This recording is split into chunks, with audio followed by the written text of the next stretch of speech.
សូមជូនដើមកំណើតអង្គរភាគបន្តស្រះបោកករណីពីខាងក្រៅបរិវេណនៃកំពែងប្រាសាទអង្គរវត្តកំពែងទី4ដោយរៀបពីកណ្ដាលមកមានស្រះបោកករណីពិតជុំវិញស្រះនេះមានខឿនថ្មជាថ្នាក់ដោយកម្មចិន្ទើហើយរចនាជាក្បាច់ជើងទៀនពិតជុំវិញបរិវេណស្រះទាំងអស់មានប្រមាណ5គីឡូម៉ែត្រ500ស្រះនេះនៅដាច់គ្នាពីមួយទៅមួយដែលកាលសម័យបុរាណគេទុកសម្រាប់ដឹកជញ្ជូនសេលាសម្ភារៈដែលយកមកតាមស្ទឹងឯខាងលិចវិញផ្ដាច់គ្នាដោយទ្រូងថ្នល់ក្រាលថ្មដែលមានបណ្ដោយ200ម៉ែត្រទទឹង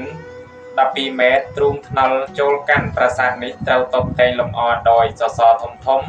កម្ពស់ស្រឡះដែលនៅខាងចុងមានក្បាច់រចនាដ៏ល្អវិចិត្រ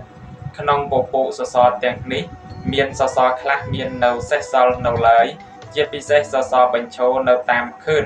ទាំងសងខាងចិន្ទើដែលចុះទៅក្នុងផ្ទៃទឹកស្រះខ្ជាប់បន្តពីខាងមុខ